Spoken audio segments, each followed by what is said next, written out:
લક્ષ્ય ન્યૂઝ, એક નજર, એક લક્ષ્ય. ધારીનો ખોડિયાર ડેમ આખરે છલકાયો. આ દ્રશ્યો છે ધારી ખોડિયાર ડેમના. ધારીના ખોડિયાર ડેમમાં પાણીની મોટા પ્રમાણમાં આવક, જેની સામે વહીવટીતંત્રએ પાણીની જાવક પણ કરેલી છે. આજરોજ ડેમનો એક દરવાજો એક જેટલો ખોલવામાં આવ્યો હતો. ખોડિયાર ડેમના દરવાજા ઉપરથી પાણીનો ધોધ વહી રહેલો છે. પ્રવાસીઓ પણ આજે મોટી સંખ્યામાં ઉમટી પડ્યા છે.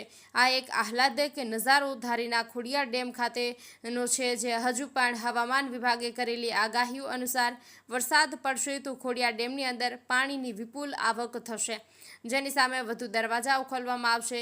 આમ જોઈએ તો આ વર્ષે દલખાણિયા, ગીગાસણ, સુપર, મીઠાપુર જેવા ગામોમાં અનરાધાર વરસાદ પડેલો હતો, જેના કારણે શેત્રુંજી નદી ખડખડ વહી રહી છે.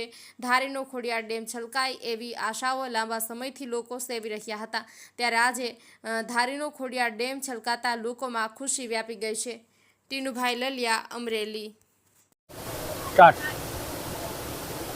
અમરેલી જિલ્લાના સૌથી મોટામાં મોટો ખોડિયાર ડેમને અંદર જે દરવાજો ખોલવામાં આવેલો છે, જે બહુ ખુશીના સમાચાર છે. પણ હજી આવનાર દિવસોની અંદર પણ ખૂબ સારો એવો વરસાદ પડવાની શક્યતાઓ છે, જેથી કરીને વધારે દરવાજા પણ ખોલવામાં આવી શકે એમ છે.